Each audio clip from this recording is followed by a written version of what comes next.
तुम्ही पाहू शकतात या ठिकाणी दही किती घट्टसर जमलेलं आहे। असं भांडं हे उलटसुलट केलं तरी सुद्धा दही हे गळत नाही आणि चमच्याने काढलं तर एकदम वडीप्रमाणेच असं हे निघत असते। सुरीनेही कापता येईल एवढं हे घट्टसर दही झालेलं आहे। तुम्ही पाहू शकतात या ठिकाणी मी सुरीने तुम्हाला दही हे कापून दाखवत आहे। एकदम वडीप्रमाणेच हे दही कापलं जात आहे सुरीनेही। तर मैत्रिणींनो, तुम्ही लावलेलं दही हे अशा पद्धतीचं घट्टसर होत नसेल, दह्याला पाणी सुटत असेल, दही लवकर हे आंबटसर होत असेल, तर या व्हिडिओमध्ये मी काही टिप्स सांगितलेले आहे जेणेकरून तुमचंही दही लावलेलं अशा पद्धतीचं घट्टसर होईल आणि जास्त आंबटही होणार नाही। तुम्ही पाहू शकता सर्वच दही असं मस्त छान हे जमलेलं आहे। नमस्कार, मी सुरेख आणि आपल्या देवदर्शन किचनमध्ये पाहूया मस्त अशा घट्टसर दह्याची रेसिपी। तर असं दही हे लावण्यासाठी मी या ठिकाणी अर्धा लिटर दूध घेतलेलं आहे। तर मैत्रिणींनो, मी जे दूध घेतलेलं आहे ना, हे म्हशीचे आहे। एक दिवस आधी माझ्याकडे हे दूध आले, मी ते तापून थंड करून फ्रीजमध्ये ठेवले। वर आलेली साय संपूर्ण ही साय काढून घेतली साजूक तूप बनवण्यासाठी। त्यानंतर जे दूध शिल्लक राहिलेलं आहे त्या दुधापासून मी तुम्हाला दही लावून दाखवत आहे। पुन्हा हे दूध आपल्याला गॅसवरती ठेवून तापून घ्यायचं आहे। तापवायचं म्हणजे 4 ते 5 मिनिटासाठी हे दूध अशा प्रकारे चमच्याने हलवायचं आहे, म्हणजे ओतूही जाणार आहे आणि थोडंसं आपल्याला हे आटवून घ्यायचं आहे 4 ते 5 मिनिटासाठी। म्हणजे यामध्ये काही पाणी असतं ना, पाण्याचा अंश तो पूर्ण आटला जाईल। अशा पद्धतीने अधूनमधून किंवा कंटिन्यू आपल्याला हे सतत मिक्स करायचं आहे, म्हणजे उतू जाणार नाही आणि तळाला हे दूध करपणार सुद्धा नाही। तुम्ही पाहू शकतात आणि वर अशी हलकी साय येते, कारण साय तर आपण आधीच काढून घेतलेली आहे। साय आली तर ते दुधामध्येच मिक्स करत घेतलेली आहे। आता साधारण 5 मिनिटं हे दूध उकळून घेतलेलं आहे। आता त्यानंतर मी गॅस बंद करते आणि दुधाचं भांडं हे खाली उतरून घेते।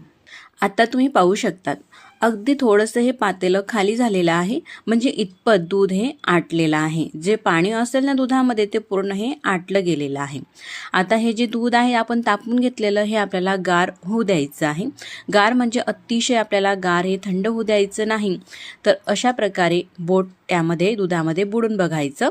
5 ते 10 सेकंदसाठी बोट बुडून ठेवलं आणि आपल्याला चटका सोचला गेला तितपत दूध हे गार होऊ द्यायचं। आता दूध हे पूर्णपणे गार झालेलं आहे, अगदी थोडं कोमट आहे। आता दही लावून घेऊया। तर दही लावण्यासाठी मी या ठिकाणी हे 2 भांडे घेतलेले आहे। एक असा पसरट बाऊल आहे, तर एक ग्लास आहे। तर ग्लास यासाठी काहींचं म्हणणं असतं का पसरट भांड्यामध्ये दही छान जमतं, मात्र जे उंच भांडे असतात ना त्यामध्ये दही व्यवस्थित हे लागत नाही। तर माझा तर तसा काही अनुभव नाही, कारण बऱ्याच वेळा दूध हे शिल्लक राहिलं का मी ग्लासामध्येच बऱ्याच वेळा दही हे लावत असते आणि ते मस्त असं जमते, म्हणून मी आज तुम्हाला ग्लासामध्ये सुद्धा दही हे लावून दाखवत आहे। तर या ठिकाणी मी थोडंसं इरजण घेतलेलं आहे। तर आता इरजण म्हणजे काय, तर इरजण म्हणजे दही लावण्यासाठी वापरलं जाणारं अगदी कमी प्रमाणामध्ये दही, त्यालाच इरजण असं म्हटलं जाते।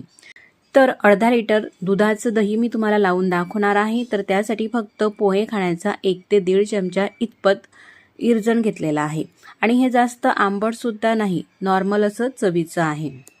तर काहींचं म्हणणं असते भांड्यांना आधी कोटिंग करून घ्यायचं दह्याचं आणि मग त्यामध्ये दूध हे ओतायचं। तर असं काही नाही, मी नेहमी नॉर्मल पद्धतीनेच दही हे लावत असते आणि मैत्रिणींनो दही खूप छान असं जमते। तशाच पद्धतीने मी कोटिंग वगैरे भांड्यांना काही करत नाही, नॉर्मल पद्धतीने जसं मी नेहमी दही लावते त्याच पद्धतीने तुम्हाला आज दही लावण्याची ही प्रोसेस दाखवत आहे। तर सुरुवातीला भांड्यामध्ये दूध हे टाकून घेतलेलं आहे। यामध्ये हलकी अशी साय आहे, ते सुद्धा मी राहू दिलेली आहे, कारण थोडीशी अशी साय असली का दही खायला असं क्रीमी छान वाटतं।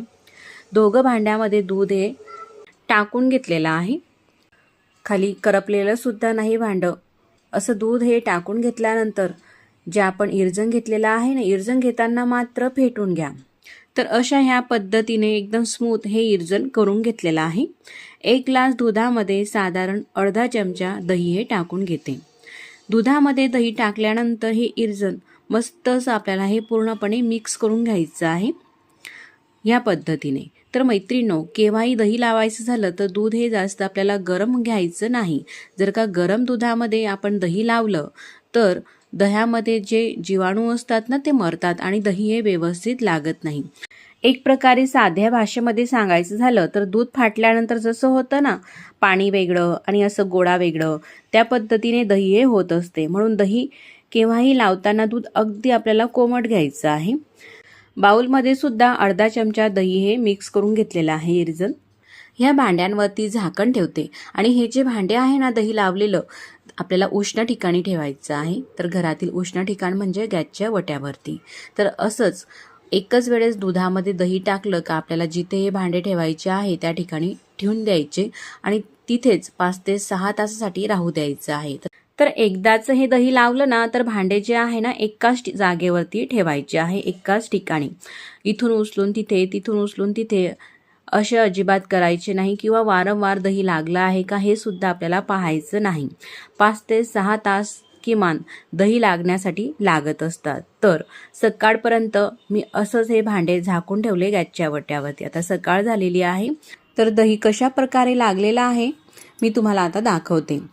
सकाळी हे भांडे उचलून मी फ्रीजमध्ये ठेवून घेतले साधारण अर्धा तासासाठी, दही छान सेट व्हावं यासाठी.